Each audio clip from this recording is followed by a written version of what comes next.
It started with a necklace. That's the part that still gets to me.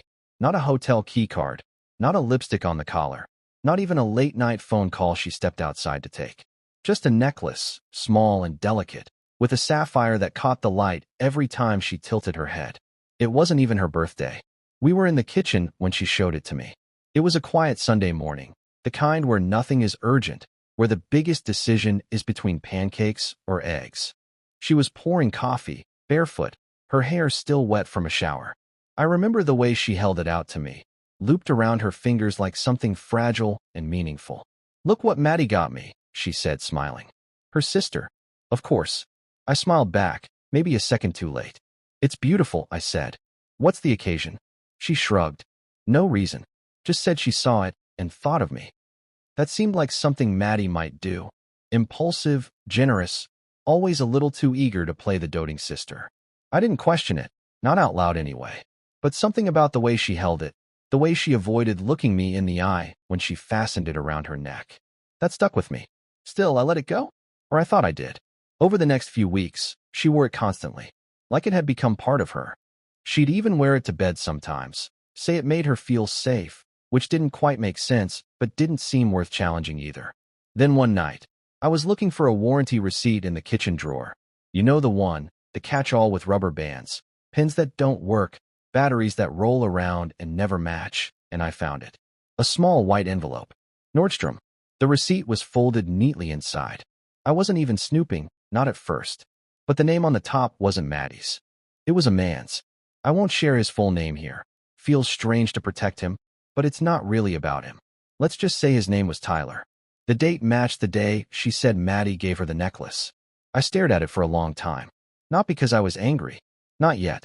But because it didn't make sense. It didn't fit into the version of our life I thought was real. It was like seeing a typo in a love letter, something small that makes you reread the whole thing, looking for more mistakes. That night, I didn't say anything. She was already in bed, curled up on her side, the necklace catching the dim bedside light. I climbed in next to her, quiet, cautious. I stared at the ceiling. And that's when the story started to unravel in my mind, like loose threads. Her sudden interest in yoga classes, the way her phone stayed face down on the table, the shift in her laugh, how it had started to sound rehearsed when we were alone. The next morning, I searched his name. I didn't know what I was expecting. Maybe a random profile, a stranger in another state, someone who could be explained away. But his profile picture came up fast. And there she was, not just tagged, not just liked, front and center, standing next to him, smiling, sunlight on her face, her hand on his chest. They were on a boat, someplace tropical, blue water behind them, that necklace around her neck. And the caption? Couldn't have asked for a better week. Grateful for everything you bring into my life. Heart emoji. The timestamp was from 2 months ago. 2 months before she told me she was going to a yoga retreat with Maddie. 2 months before she came home tan and quiet and swore she was just tired from all the meditation. I closed the tab. My hands were shaking, which felt ridiculous. It wasn't rage, not even heartbreak. Just this cold clarity settling in like winter creeping through a cracked window. She had lied. With her whole body. With her voice, her eyes, her laughter. And I had believed her. That was the part that wrecked me. Not that she did it, but that I had trusted her so fully, so stupidly. She walked into the kitchen while I was still sitting there, pretending to read emails. "Morning," she said, kissing the top of my head like nothing had changed. But everything had. I looked up at her. I didn't say a word. Because I knew then, I needed to see how deep it went. How far the lie stretched. How many Sundays were stained by it. How many, "I love you," were just well-practiced lines. And so I smiled. Morning. Even though my world had just shifted under my feet. Even though that necklace now looked like a noose I hadn't seen tightening. Even though the man in the photo was still smiling, still touching something that wasn't his. Because sometimes silence isn't weakness. Sometimes, it's the space you make for truth to land. And I wasn't ready to scream. I was ready to listen. I started small. Not because I was afraid, but because I didn't want to miss anything. When your world shatters, you don't sweep it up right away. You crouch, you stare at the shards, and you start trying to piece together the shape it used to be. I needed to understand what I'd missed. Not just for closure, but for something deeper, self-respect, maybe. The first thing I did was scroll. Facebook. Instagram. LinkedIn. Her accounts were carefully curated, almost sterile, smiling selfies, wellness quotes, yoga poses, brunches with Maddie. Nothing about Tyler. But I noticed something strange. Around the time of the yoga retreat, she'd stopped posting altogether. A blank window of silence. His page, though it was full. Photos of sunsets, paddleboarding, wine glasses clinking over beachside dinners. Her hand showing up in the corner of some shots. A leg. Once, her reflection in his sunglasses. Never tagged. Never named. But there were comments too.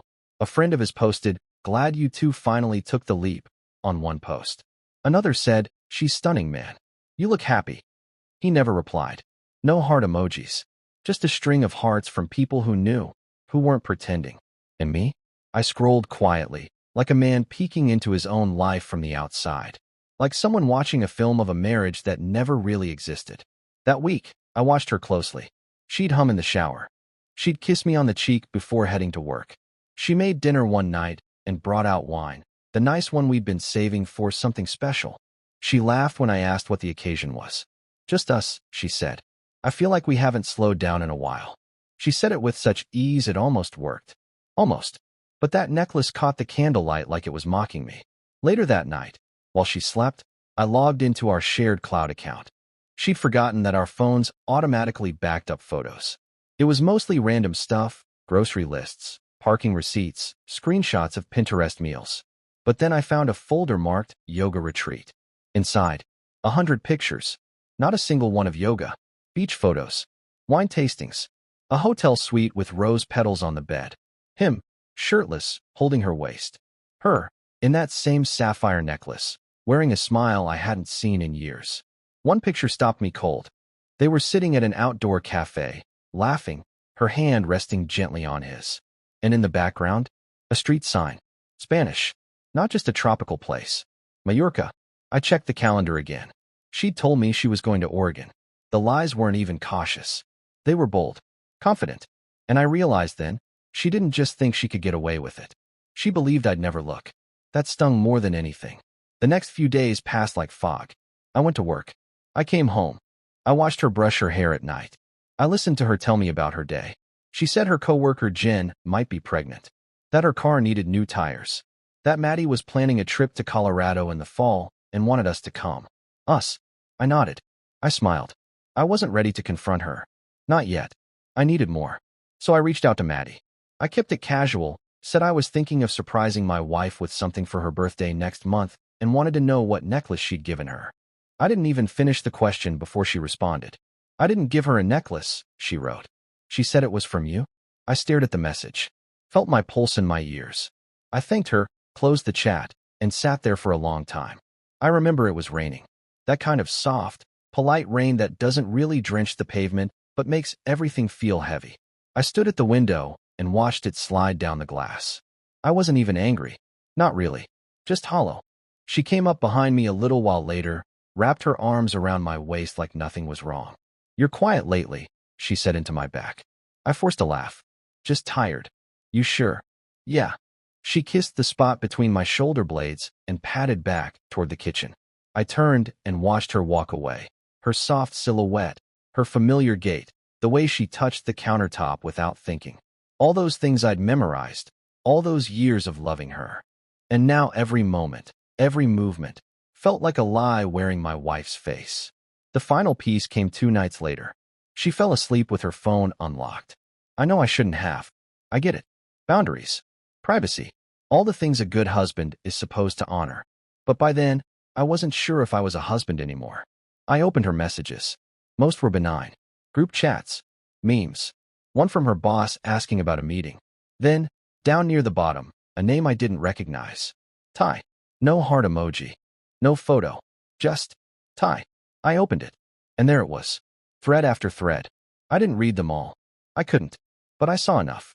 "I miss waking up next to you. I hate lying to him. You make me feel alive again." And then, the one that gutted me. "I'll tell him soon. I just need the right moment." I sat there, her phone in my hands, her body breathing soft beside me in the dark. I had my answer.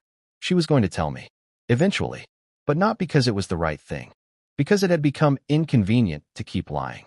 And I knew then, This wasn't going to be a conversation. This was going to be an ending. But not tonight. Tonight, I just watched her sleep, the necklace glinting in the moonlight. And I began writing the words in my head, the ones I'd say when I was finally ready to let her know. I saw the pictures. I read the messages. And I know the necklace wasn't from your sister. It was from the man you love more than me. The morning I told her, it was raining again. Not the cinematic kind of rain with thunder and flashing skies. Just that quiet drizzle that makes everything feel slower, like the world's holding its breath. She was in the kitchen, wearing one of my old sweatshirts, barefoot like always, humming to herself as she poured coffee. That necklace still sat against her skin like a secret. I'd rehearsed what I was going to say 100 different ways. Calm versions, angry ones, versions where I threw the phone on the table, pointed to the messages, and demanded the truth. Versions where I walked out and let her figure it out on her own. But in the end, I didn't do any of that. I just sat at the counter, coffee untouched, fingers around the mug like I needed the warmth to feel human. She turned to me with that easy, tired smile. You're up early. I nodded. Couldn't sleep. She moved closer, slid into the stool across from me. You okay? And that's when I looked at her, really looked at her, and I saw something I hadn't expected. Fear. It flickered, just for a second, behind her eyes. Like some part of her already knew. Like she'd been waiting for this moment just as much as I had. I reached into my pocket and pulled out the folded receipt. No drama. No flourish. I just placed it gently on the counter between us. She stared at it, didn't touch it. Then I added the photo I'd printed, just one. The one from the boat. Her hand on his chest. The sapphire glinting against her collarbone. She didn't speak. Didn't reach for either. She just blinked. Once. Twice. I know, I said. Quiet. Steady. Her mouth opened, then closed again. Like the words were there but stuck, thick with dust and denial. I wanted to tell you, she whispered. I almost laughed. Not out of cruelty, out of disbelief. When? I asked. After the next trip? After the next lie? She flinched like I'd slapped her, but I wasn't shouting. I hadn't raised my voice once. That's the part she hadn't expected. She was ready for a scene. For anger. Maybe even for forgiveness. But she wasn't ready for stillness. That unnerved her more than anything. She reached for my hand across the counter, and I let her, for a second. Please, she said. Let me explain. I pulled my hand back. You don't need to, I said. I've seen enough. Tears welled in her eyes, but they didn't fall. She was still trying to keep it together, still trying to control the narrative. It wasn't supposed to happen, she said. It started, and then. You kept it going, I finished. She nodded, barely. I didn't mean to hurt you. But she had. Repeatedly. Carefully. In silence. I stood up. My mug still full. My appetite gone. I've already talked to a lawyer, I said. We'll do this clean. That was the first time her face cracked. Full panic, real and raw. What? She said, standing too. No. Wait. You're not even going to talk to me? We've been together 8 years. Exactly, I said. 8 years. 8 years of late nights, shared dreams, laughter under cheap string lights in our first apartment. 8 years of believing we were building something real, something lasting. And all of it had led here. To a receipt. To a man named Tyler. To a lie wrapped around her neck like jewelry.